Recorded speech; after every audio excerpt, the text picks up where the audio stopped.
to Introduction to Expanding Cultural Competency with LGBTQ Youth, the first course in the Expanding LGBTQ Cultural Competency Youth Series. This learning activity is provided by Affiliates Risk Management Services, Inc.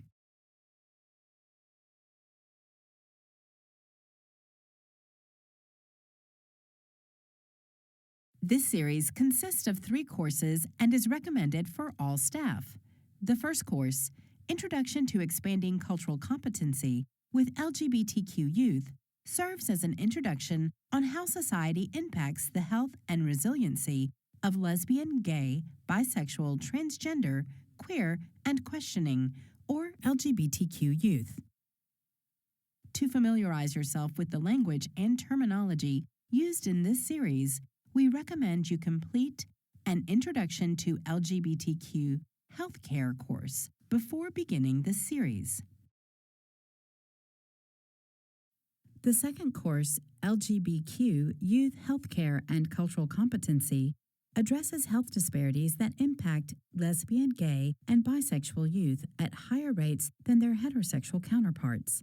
To increase healthcare providers' competence and cultural humility in treating LGBTQ youth, this course will provide examples of ways to screen for risk behaviors and provide comprehensive care.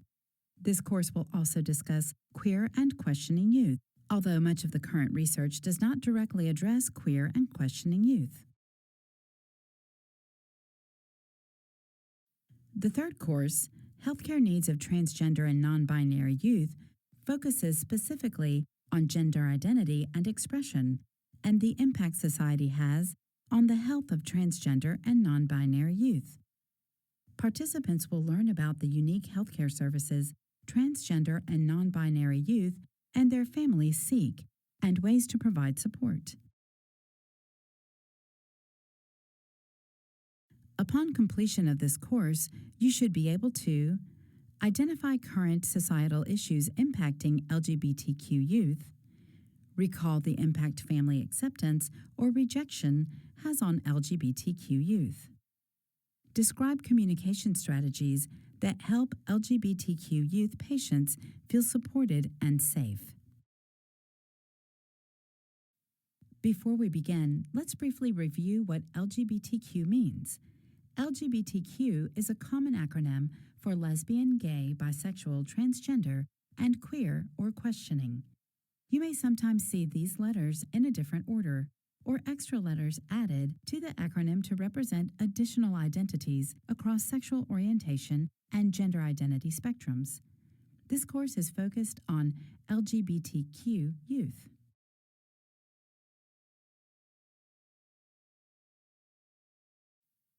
The current research on LGBTQ youth and health disparities is disheartening. In the years since the Institute of Medicine released a groundbreaking 2011 report stating, LGBT youth may have an elevated risk for attempted suicide and depression, and sexual minority youth may have higher rates of substance abuse than heterosexual youth. Research has continued to find increased health risks for LGBTQ youth. Suicide is a leading cause of death among LGBTQ youth. LGBTQ youth are up to 4 times more likely than heterosexual youth to attempt suicide. Transgender and non-binary youth report more than 4 times greater rates of suicide attempts than their cisgender peers. LGBTQ youth of color are at disproportionate risk due to the compounding effects of racism and anti-LGBTQ bias. One study found 31% of LGBTQ Native Indigenous youth attempted suicide, 21% of LGBTQ Black youth, and 18% of LGBTQ Latinx youth, as compared to 12% of white LGBTQ youth. Health disparities impacting LGBTQ youth aren't caused by sexual orientation and gender identity or expression. Instead, they are a result of how others interact with LGBTQ youth and the challenges and the stress this creates. Click on each image to flip the card and learn more. Lack of acceptance and affirmation experienced in home and school environments is associated with greater risks and negative health outcomes.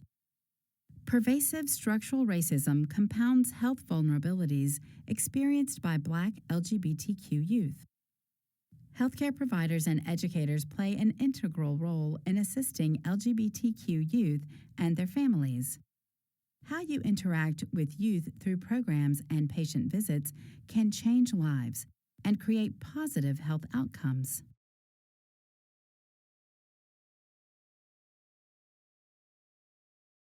Some people think that LGBTQ youth are too young to understand who they are. Family members may believe that their child is just going through a phase and will change their identity, behaviors, or interests as they mature. This dismissive language and attitude can invalidate a child's identity, create an environment of shame, and harm mental and physical health. Youth report being aware of same-gender attraction as early as age 7 or younger, and may begin to use language like lesbian, gay, or bisexual to describe themselves between ages 9 to 13. While they may be out to some friends or adults by this age, they tend to wait to come out to family members until about a year later. On average, youth are around 14 before coming out to their family as lesbian, gay, or bisexual.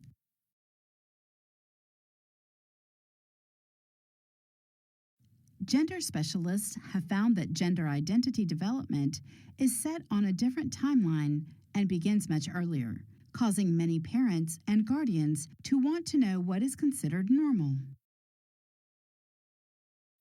A child's sense of gender identity may emerge as early as 18 months through ages 2 and 3.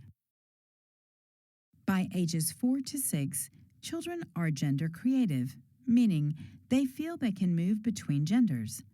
This is an important time for children to have freedom to explore their identity and learn more about their gender and expression. Between ages 5 to 7, a child's sense of their gender becomes more stable and consistent. It is in this age range where children start to understand how their gender identity aligns with their sex assigned at birth, or how their gender identity is different from their sex assigned at birth. Gender identity becomes even more stabilized between ages 9 to 12, meaning if a child has been consistent, insistent, and persistent over the years regarding their gender identity will most likely not change as they move through puberty and into young adulthood.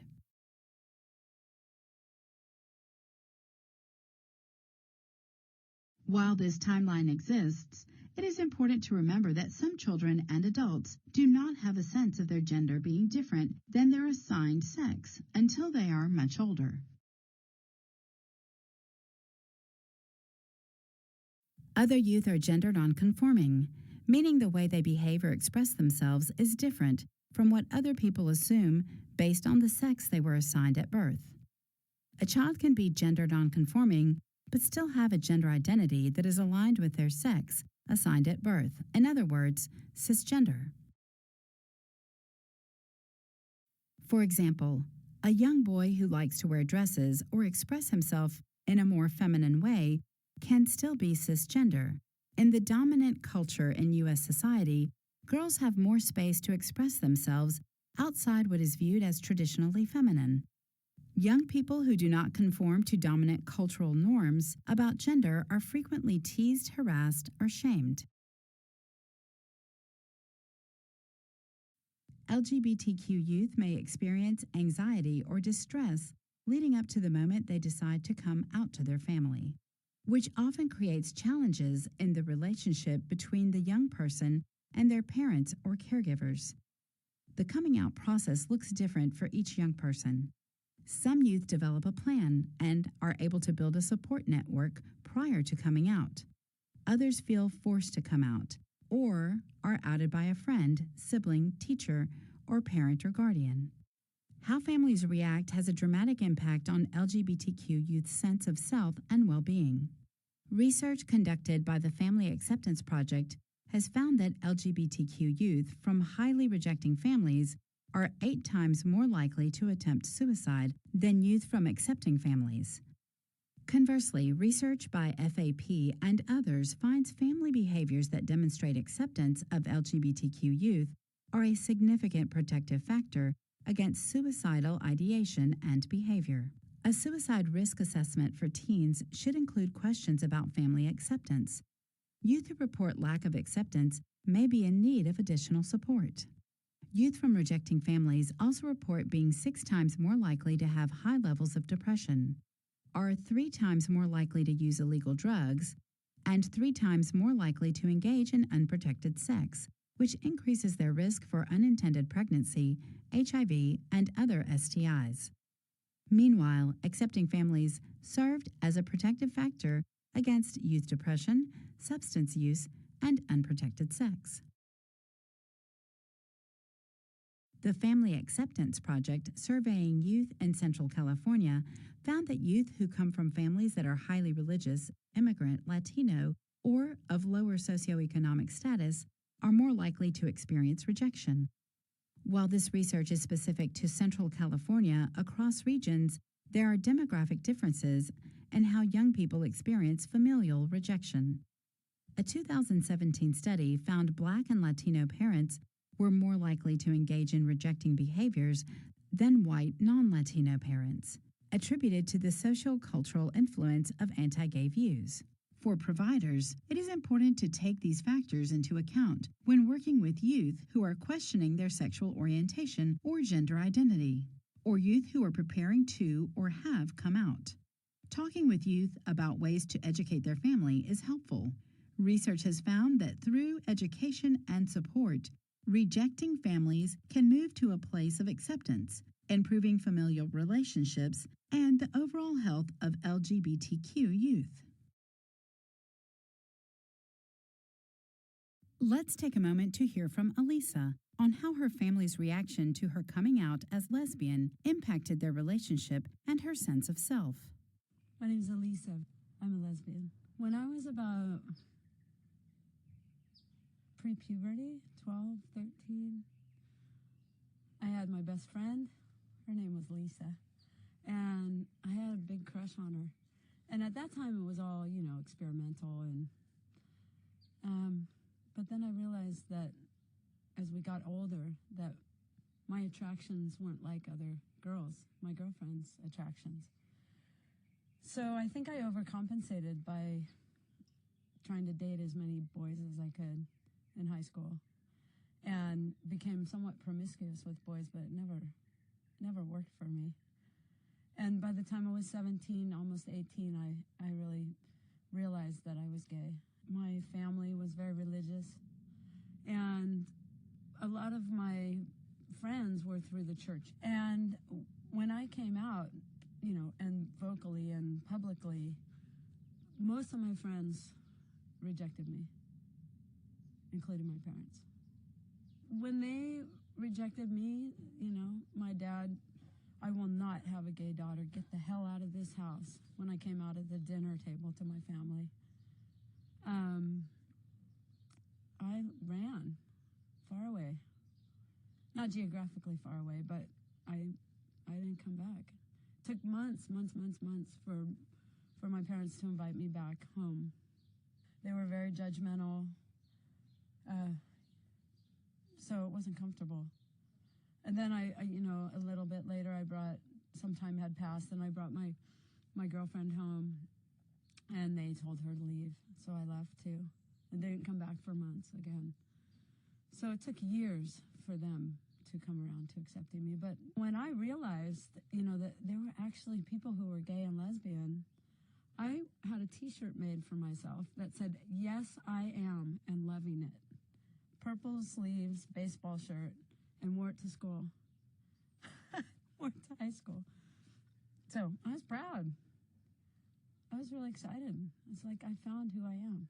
Even though her family rejected her and she left home, Elisa was able to find support in the gay and lesbian community.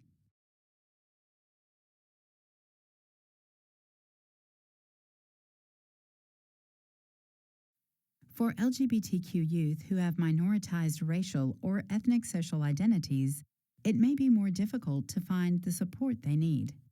Ever-present structural racism coupled with anti-LGBTQ bias intersect to fuel society's refusal to accept, respect, and embrace LGBTQ people of color. LGBTQ youth of color are significantly impacted by this confluence, both within and across their social identities. According to the National LGBTQ Task Force, LGBTQ youth of color may confront a tricultural experience, which includes anti-LGBTQ bias within their own racial and ethnic identities, racism from within the LGBTQ community, and racism and anti-LGBTQ bias from society.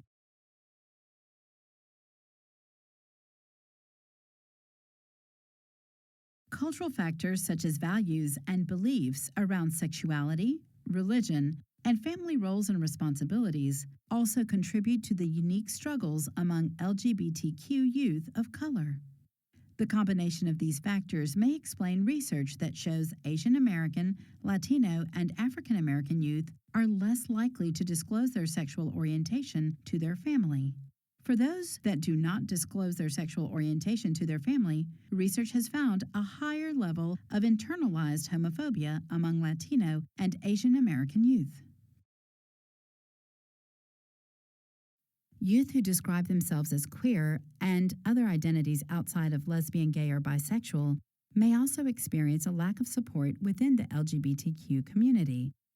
In research by the Family Acceptance Project, youth who identify as queer are more than twice as likely to report lifetime suicide attempts as compared to their lesbian, gay, or bisexual peers. Transgender youth also report lower levels of support and general health. It is important to identify ways to create affirming and equitable spaces for LGBTQ youth and provide resources to assist families in understanding and affirming their LGBTQ child. Without support and efforts by the family to move from rejecting or non-affirming to accepting their child, an increased risk for health disparities can impact LGBTQ youth into adulthood. Direct youth who are reporting negative experiences within their home environment to local and online resources for support. Please visit the Resources tab for a list of helpful links. Negative experiences and harassment in adolescence has a lasting impact into young adulthood. Victimization within the school environment correlates to young adults reporting increased depression and lower overall quality of life. School environments can often be non-supportive places for LGBTQ youth. In fact, the 2019 GLSEN National School Climate Survey reports that in the past year, 68% of LGBTQ students reported being verbally harassed, 25% were physically harassed, 11% were physically assaulted, and almost 50% reported electronic harassment because of their sexual orientation. Sadly, 98.8% of students in GLSEN's 2019 survey reported hearing anti-LGBTQ remarks such as gay, used in a negative way, and over 95% heard the words faggot or dyke frequently or often in their school. Over 52% of students reported hearing homophobic remarks from teachers and school staff, while 67% heard negative remarks about gender expression from teachers and school staff. The impacts of racism and anti-LGBTQ bias compound the negative and inequitable experiences Black LGBTQ students have in school. These experiences can be the source of depression and self-hatred for many LGBTQ youth. Due to these findings, physicians are urged to consider sexual orientation as a risk factor. Studies find that youth who are gender nonconforming are more likely to report verbal or physical harassment at school. It was also found that more feminine, gay, or bisexual young men report greater levels of harassment. Victimization of lesbian, gay, or bisexual youth decreases when the youth conform to expected gender roles and expression. Just like rejection at home, rejection within a school environment leads to higher risk of dropping out of school, running away, or homelessness. LGBTQ youth often do not report mistreatment for fear of further repercussions or the belief that adults won't do anything about it anyway. Ongoing victimization has been found to negatively impact LGB youth's health, with an increased risk for suicide, depression, addiction, poor academic performance, and other severe consequences. Questions about sexual identity were first implemented in the 2015 National Youth Risk Behavior Survey, YRBS. Subsequent longitudinal analysis of YRBS data trends through 2019 reveals higher rates of victimization and suicidality continue among LGB students. In addition, LGB Black and Hispanic students were more likely to be threatened, injured with a weapon than white LGB students, highlighting increased risk of physical vulnerabilities. While white LGB students were more likely to experience verbal or electronic bullying, highlighting increased risk of social vulnerabilities. And although fewer Black and Hispanic LGB youth reported feelings of sadness, hopelessness, or of considering suicide than their white LGB peers, no differences in suicide attempts were found across race and ethnicity. Transgender youth have disproportionately high risks. Based on 2019 YRBS data, an estimated 2% of high school students are transgender, and 29% of these students reported having attempted suicide in the past year. Our educational system does a clear disservice to LGBTQ youth. The majority of schools do not teach about gender identity, gender expression, or sexual orientation. Schools with Active Gender and Sexuality Alliance, or GSA, student organizations do see lower levels of victimization.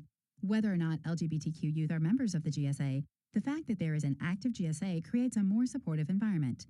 3 additional elements demonstrated to contribute to safer school climates are LGBTQ inclusive non-discrimination policies, LGBTQ professional development for teachers and school staff, and access to resources, support, and information, including an LGBTQ inclusive curriculum. Along with GSAs, it is important for schools to create policies that protect students based on sexual orientation, gender identity, and gender expression, provide staff development training on LGBTQ youth, and follow best practice guidelines that instruct schools to provide access to restrooms, locker rooms, gendered school activities, and clubs corresponding to a student's gender identity. LGBTQ youth that experience rejection and unsafe school environments are at risk for dropping out of school or running away from home. Homelessness among LGBTQ youth is disproportionately high. Accessing shelters is often difficult. A report from the National Center for Transgender Equality finds that 1 out of 3 transgender youth who try to access a shelter are turned away because of their gender identity.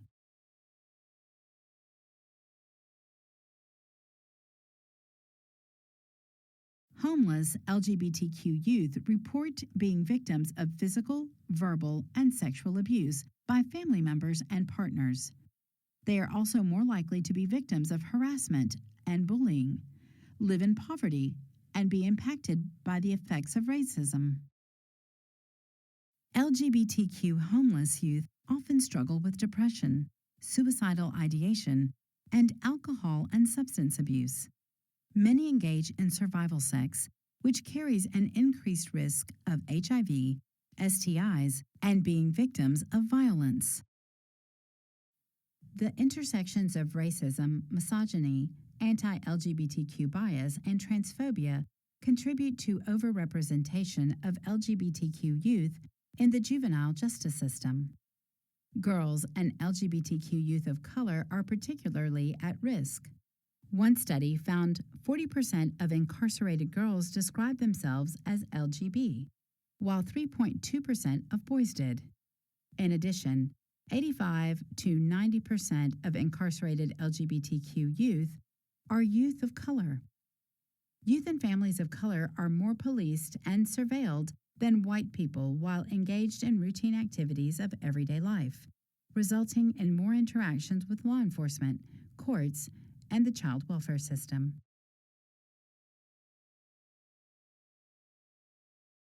While in detention, LGBTQ youth experience overt hostility from many sources, similar to what we see in schools.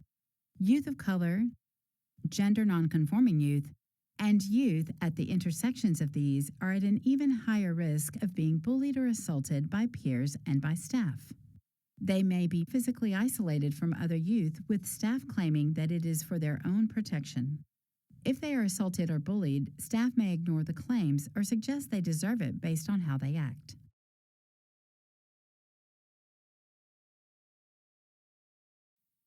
Transgender youth experience additional discrimination in the juvenile justice system. Incarcerated youth are frequently housed based on assigned sex at birth, not gender identity, which, particularly for young trans women, increases their risk of being physically or sexually assaulted.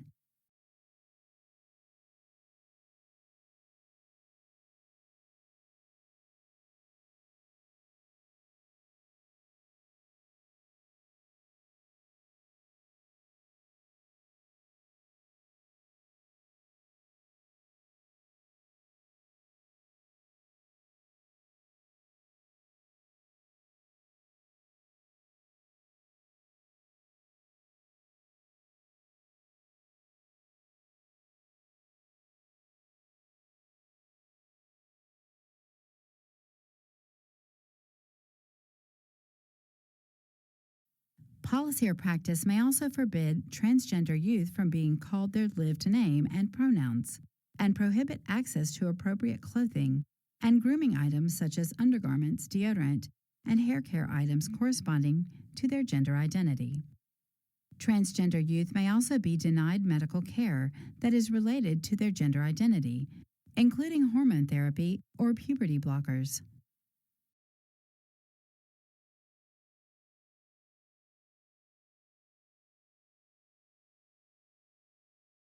LGBTQ youth are disproportionately represented in the foster care system, with LGBTQ youth of color overrepresented as well. One study found LGBTQ youth accounted for 35% of youth in foster care, while in the foster care system, LGBTQ youth experience harassment due to their sexual orientation or gender identity by other youth, staff that are supposed to assist them, and within their placement homes. Mistreatment within the foster care system causes LGBTQ youth to run away from placement homes and shelters, contributing to the high rate of homelessness. What can providers do to help LGBTQ youth? The first step is to create inclusive environments and programs where youth feel safe to be themselves. The next step is to partner with other community organizations that serve these youth.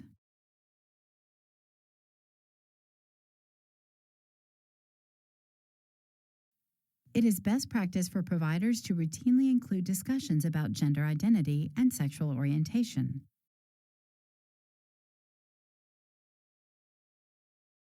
A simple explanation will help build rapport and trust. For instance, I ask all my patients if they'd like to share their sexual orientation and gender identity. Knowing this helps me give the best possible care to each individual patient. Please know that I keep this information confidential and will not share it with anyone else. In a similar manner, ask about sexual behaviors along with an anatomical inventory when taking a health history. This helps providers avoid making assumptions about a patient's gender identity or their anatomy, which in turn assists in providing the best care for each individual and their needs. It is also important to assess youth's current sense of self, support, and connectedness at home with friends and at school. To understand youth, we need to know how they experience their environment. Language used to describe an identity may change as youth learn more about themselves, and providers will need to be adaptable and open to these changes. For example, youth who describe themselves as lesbian, gay, or bisexual may later come into your office and use the term queer to describe themselves. Transgender youth may ask that you use one name or pronoun, and at a later date, they may ask you to use a different name or pronoun. Being flexible and responsive will improve a provider's relationship with all LGBTQ patients and increase the likelihood of youth feeling supported and comfortable enough to disclose intimate information and behaviors. Let's hear directly from several teens on the importance of LGBTQ patients being open with providers. It's very important, in my opinion, to tell your doctor that you're gay or lesbian or transgendered or whatever, because, I mean, it's a big part of your sexuality, and it can help them know, like, what advice to give you about the sex you might be having or the sex you will be having. Coming out sort of to your doctor focuses the conversations that you will have to be more accurate for you. I identify as an LGBT person, and I feel like clinicians often hear that, but they don't take the time to listen and understand. For example, you know, when asking what kind of birth control I use, that's something that I know me and other LGBT peers have struggled with, because I know I consider myself a pretty informed teen, and I know I'm having safe sex, but as far as the little circles go on, you know, the forms you fill out, no, I'm not on any form of birth control.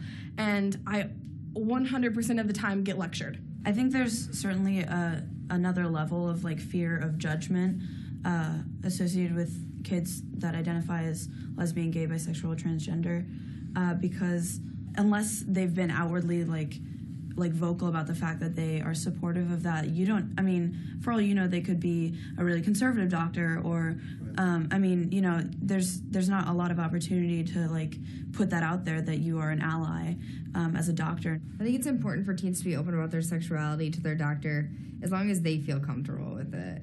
Because if they don't feel like they're in like a comfortable, safe space, which all doctors may not be the right like people to talk to, so as long as they're with someone that's comfortable, I would definitely encourage it. But otherwise, I would probably encourage them to go somewhere else where they feel safer. Make it routine that you ask, you know, make a routine that you ask, like, do you not mind me asking? Are you, like, how do you identify yourself? Then you can get them talking, really. I think that's, like, the big thing is to just get the patients talking and comfortable. Before you tell your healthcare provider or whatever, it's the same as telling your parents, because it's still going to be like, well, I don't know how they're going to react, or if they're going to tell me that it's good, or if it's a phase, or it's really just, I guess it depends on the doctor and who you are and how you feel about yourself, whether you're really feeling comfortable about taking the next step and like exploring that further. Making that information there already puts less pressure on the patient to ask and come forward with that information. I think it like reinforces the fact that that doctor would be open to talking about that in the first place. Let's reflect back on some points that the teens made in the video. Providers who are openly supportive and offer a safe space for LGBTQ individuals make it easier for patients to talk about their sexual orientation. Providers need to routinely provide opportunities to talk about sexual orientation and behavior. Providers should not make assumptions about a patient's risks or needs based on their assumed sexual orientation and behavior.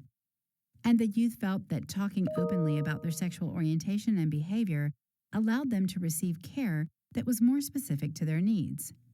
However, as one young person pointed out towards the end of the video, if young people do not feel comfortable or safe, they will not and should not come out to their provider.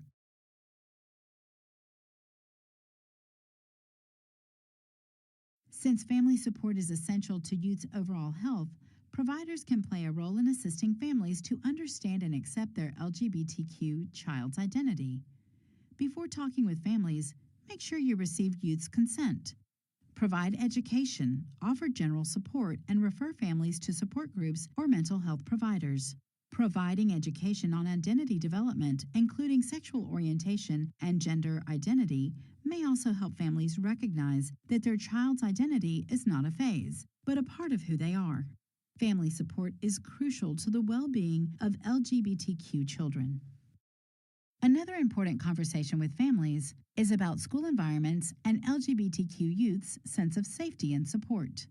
Youth often report not sharing information about mistreatment in schools with adults for fear that they will not be taken seriously or no action will be taken. As a supportive provider, you can help facilitate communication between youth and their parents or guardians and explore ways to address youth's concerns.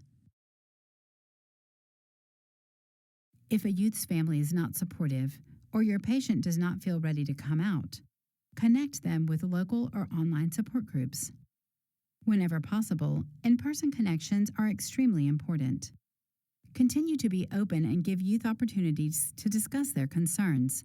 Your inclusive and welcoming care will provide essential support for LGBTQ youth in their identity development and overall health.